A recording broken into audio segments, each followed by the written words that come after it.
अस्सलाम वालेकुम वरहमतुल्लाहि वबरकातुहू। हमारा सबक नंबर 1 हश्रम जमात का वीडियो नंबर 2 में हम लोग हमारा नया पॉइंट लेकर हाजिर हुए हैं, जिसका नाम है नातिक अदद में तरतीबी ताल्लुक़। आइए अज़ीज़ तलबा, हम तरतीबी ताल्लुक़ क्या होता है देखिए। जब कभी भी किसी भी दो नातिक अदद में या हम कभी भी किसी भी दो मिक़दार के दरमियान में अगर हमें ताल्लुक़ बताना है तो हम उसको 3 तरीके से बता सकते हैं।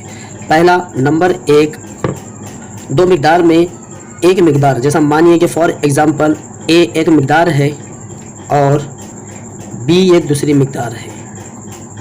ओके, ए एक मिक़दार है और बी ये दूसरी एक मिक़दार है। अगर ए की कीमत फॉर एग्ज़ाम्पल के तौर पर ए की कीमत 5 है और बी की कीमत 4 है। याद रखिए, ए की कीमत 5 और बी की कीमत 4 है। तो यहाँ पर देखिए, हम इसे इस तरह से बता सकते हैं कि 5 बड़ा है, 4 बड़ा है 5 से। ओके, इस तरह से हमें बताना है। गलती हो गई। यहाँ पर हमें कैसा बताना है, पहला वाला जो लेना है रुकनो, उसको कैसा किस तरह से बताएंगे हम लोग। 5 बड़ा है 4 से, यानी हम दो आदाद के दरमियान में पहला ताल्लुक़ हम बता सकते हैं बड़े की अलामत लगाकर। ओके, और दूसरा इस तरह से रहेगा कि मानिए ए बराबर नफ़ी 3 और बी बराबर 8 हो। ओके, तो यहाँ पर पहला वाला जो अदद है उससे हमें शुरुआत करना है, तो हम लिखेंगे नफ़ी 3 छोटा है 8 से। हमने दूसरा वाला जो ताल्लुक़ बताए वो हमने छोटे की अलामत से बताए।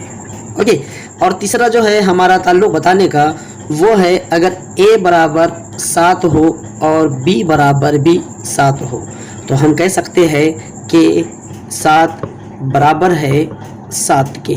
इस तरह से हम किसी दो आदाद के दरमियान में ताल्लुक़ हम बता सकते हैं। तो उसके तरीके कितने हैं? 3 तरीके हैं।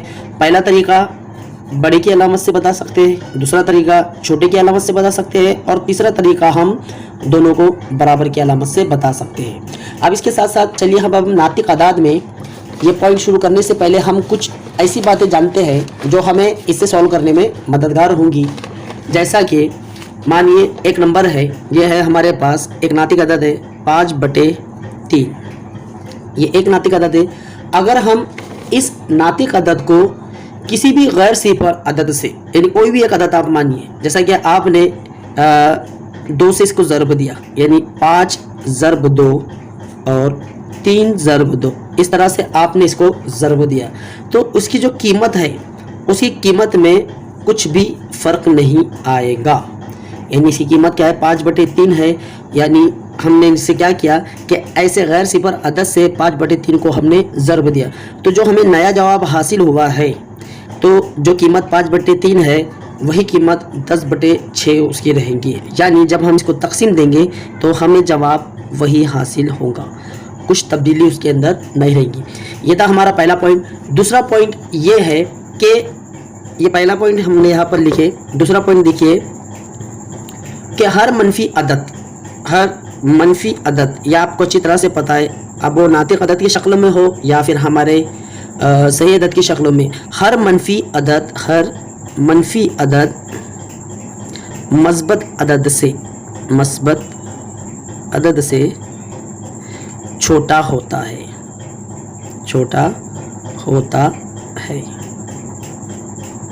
आपको ये 2 बातें याद रखनी है। ओके, ये 2 बातें आपको याद रखनी है। आइए इसी के साथ साथ अब हम थोड़ा सा कुछ फॉर्मूले यहाँ पर लेते हैं और हमारी मश्क नंबर 1.2 की हम यहाँ पर शुरुआत करते हैं। देखिए, जैसा कि एक नातिक अदद है हमारे पास, अभी हम लोग अदद के ताल्लुक़ से बात कर रहे थे। अब हमारी मेन हेडिंग क्या है कि नातिक आदाद के दरमियान में तरतीबी ताल्लुक़ हमें बताना है। तो मानिए कि पहला नातिक अदद है हमारे पास a/b, ये हमारा पहला नातिक अदद है, और c/d ये हमारा दूसरा नातिक अदद है, जिसमें याद रखिए, जिसमें b और d ये हमारे मस्बत अदद है। कौन से अदद है? मस्बत अदद है, यानी ये हमारे गैर सिफर सही अदद होंगे।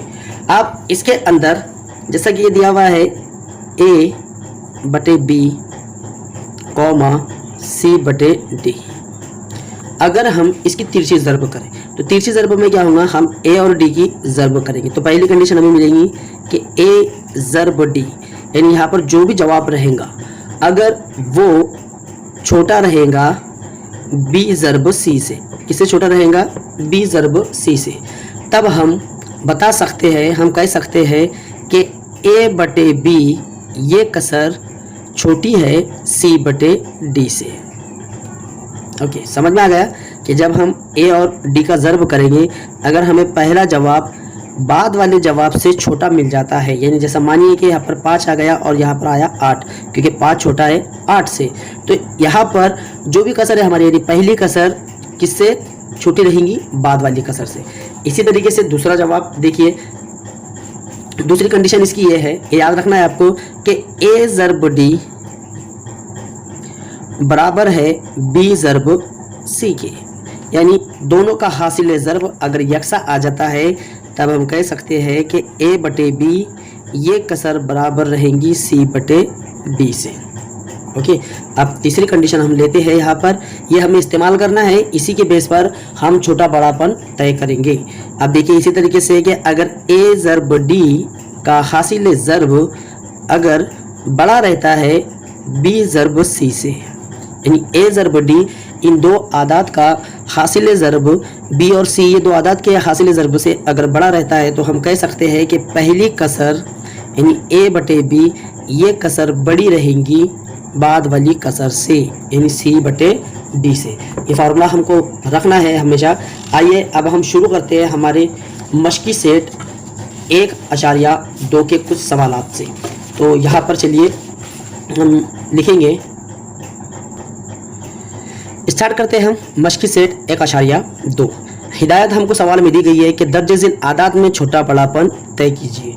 आइए पहली मिसाल लेते हैं यहाँ पर, जैसा कि देखिए आपके सामने दिखाई दे रहा है, एक अदद है हमारे पास -7 और एक है -2। हम अच्छी तरह से जानते हैं कि अददी ख़त में जो अदद मनफी वाला सिफर से जितना करीब होता है वो उतना बड़ा होता है। तो आपको अच्छी तरह से पता है कि सिफर से करीब में 7 से पहले मनफी का 2 आता है। तो हम लोग जब इसका जवाब लिखेंगे तो जवाब में हमें पहला अदद अपना एज इट इज़ रखना है और पहले वाले अदद को बाद वाले अदद से बताना है वो बड़ा है या छोटा है। तो हम लिखेंगे -7 छोटा है -2 से। ओके, इसी तरीके से अब हम यहाँ पर देखिए दूसरा सवाल है हमारे पास 0,9/5। जैसा कि आप सभी जानते हैं कि 0 जो ये नंबर है ये तमाम मनफी वाले नंबर से कैसा होता है, बड़ा होता है। तो हम इसे इस तरह से लिखेंगे, देखिए पहला अदद है हमारा 0, तो हम 0 को पैरिटी देंगे, यानी 0 बड़ा है -9/5 से। इस तरह से हमने हमारा जवाब लिखे। ओके, आप इसको उल्टा भी लिख सकते हैं, यानी आप ऐसा भी इसे लिख सकते हैं -9/5 छोटा है 0 से। इस तरह से भी आप इसे लिख सकते हैं। आइए इसके बाद अब हम यहाँ पर लिखेंगे अगला वाला, ये देखिए 8/7, 0। जैसा कि मैंने आपको बताया कि 0 जो है ये तमाम मनफी वाले आदात से बड़ा होता है, लेकिन यहाँ पर मस्बत वाला अदद है हमारा 8/7। ये कौन सा अदद है हमारा, ये मस्बत वाला अदद है। यहाँ पर हमने जुमला दिए थे कि 0 तमाम मनफी वाला अदद से बड़ा होता है। अब यहाँ पर हम जुमला देते हैं कि 0 तमाम मस्बत वाले अदद से छोटा होता है। तो पहला नंबर है हमारा 8/7, हम इसे एज इट इज़ लिखते हैं 8/7 ये बड़ा है, 8/7 बड़ा है 0 से। बस इतना जवाब आपको लिखना है। आइए क्वेश्चन नंबर 4 देखते हैं। क्वेश्चन नंबर 4 में देखिए दोनों भी हमारी कसरे हैं। तो इसमें आप गौर से देखिए, इसका नसबनुमा और इसका नसबनुमा सेम है। जब नसबनुमा सेम है तो हम यहाँ पर ऊपर वाले अदद की बेस पर हम बताएंगे कि कौन सा अदद यानी कौन सी कसर बड़ी है और कौन सी कसर छोटी है। देखिए 1 जो है हमारा मस्बत वाला अदद है और 5 जो है हमारा मनफी वाला अदद है। आप समझ गए होंगे कि बड़ी वाली कसर हमारी कौन सी है, ये वाली है। लेकिन हम लिखेंगे किस तरह से, पहले ये वाले अदद को लिखेंगे नफ़ी 5/4। अब हमें बताना है वो बाद वाले अदद से बड़ा है या छोटा है। तो नफ़ी 5/4 छोटा है 1/4 से। ओके, आइए इसी तरीके से अब हम मिसाल नंबर 5 लेते हैं। देखिए मिसाल नंबर 5 को भी गौर से देखिए, इसमें जो है मिसाल नंबर 5 हमारी, यहाँ पर भी हमारा नसब नुमा कैसा है, सेम है। देखिए यहाँ पर भी 29 और यहाँ पर भी 29।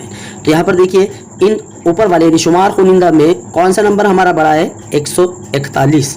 तो हम इसका जवाब इस तरह से लिखेंगे कि 40/29 छोटा है 141/29 से, है ना। अब इसी तरीके से हम आगे आते हैं। यहाँ पर देखिए, यहाँ पर फिर इनका जो नसब नुमा है वो कैसा है, इक्वल है।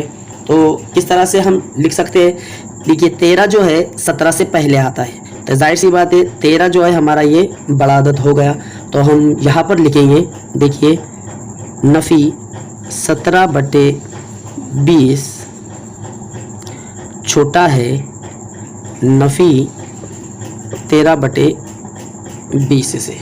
ओके, बड़ा आसान था हमारा। आइए अब अगला जो सवाल है हमारा, सवाल नंबर 7, ये तमाम ऊपर वाले सवालात से थोड़ा सा डिफरेंट है। तो जैसा कि मैंने आपको फॉर्मूले बताया था, अब यहाँ पर हम उन फार्मूलों का इस्तेमाल करेंगे जो मैंने कंडीशन आपको लिख कर दिया था। जैसा कि देखिए ये 3 कंडीशनें हैं हमारी। पहली कंडीशन, अगर ए ज़रब डी और बी ज़रब सी, अगर ए ज़रब डी का जवाब बाद वाले हासिल ज़रब से अलग आता है तो हम लिखेंगे कि a/b छोटा है c/d से। चलिए देखिए यहाँ पर हम लोग इसे सॉल्व करते हैं। यहाँ पर मैं बताता हूँ आपको, ये है हमारा a, ये है हमारा b, ये है हमारा c और यह है हमारा d। तो पहले हम लोग क्या करते हैं, a ज़रब d लेते हैं। तो a ये हो गया हमारा 15 ज़रब 16। पहले इसका जवाब हम निकालते हैं। इसका जवाब हमें क्या मिलेगा, अगर हम 15 का पारा 16 तक लेते हैं तो हमारा हासिल जवाब आएगा 240। कितना आएगा, 240। आप करके देख लीजिए। देखिए 16 को हम 15 से ज़रब करते हैं। 15 का पारा अगर आपको याद है तो आप लिख सकते हैं 15 छक्के होता है 90, हासिल क्या है 9, 15 की 15, 15 और 9 होता है हमारा 24। यह हो गया हमारा 240। अब इसके बाद हम 7 और 12 की ज़रब करेंगे। चलिए अब हम इसकी ज़रब करते हैं, 7 ज़रब 12। अब आपको पता है 12 साथ कितना होता है, 84 होता है। कितना होता है, 84 होता है। अब इन दोनों आदाद में कौन सा अदद बड़ा है, ये वाला अदद बड़ा है। ओके, तो यानी हमारे पास देखिए यहाँ पर मैं फिर से आपको यहाँ बता दूँ, देखिए कंडीशन नंबर 3 दिखाई दे रही है आपको, ये हमारी कंडीशन नंबर 3 है हमारे दिए हुए सवाल के बेस पर कि अगर, गौर से देखिए यहाँ पर, कि अगर ए ज़रब डी का हासिल जवाब बड़ा आता है बी ज़रब सी से। किससे, बी ज़रब सी से। अब यहाँ पर हमने देखिए जवाब निकाले हैं, ये है हमारा ए ज़रब डी जो हमने लिखा है यहाँ पर। ये देखिए ए ज़रब डी, मैं थोड़ा सा आपको बता देता हूँ। ये है हमारा ए ज़रब डी, इसका जवाब हमें 240 मिला। और बी ज़रब सी का जो जवाब है हमें वो 84 मिला। तो यहाँ पर ए ज़रब डी अगर जवाब बड़ा आता है तो बी ज़रब सी से। तो इस तरह से हम लोग कसर को कैसे लिखेंगे, a/b, यानी पहली वाली कसर बड़ी रहेगी बाद वाली कसर से। तो हम नीचे लिखेंगे 15/16 बड़ा है 15/12, सॉरी माफ़ चाहता हूँ, 15/12 बड़ा है 7/16 से। बड़ा इजी क्वेश्चन था। जैसा हमने इसे सॉल्व किया वैसा ही हम इसे भी सॉल्व करते हैं।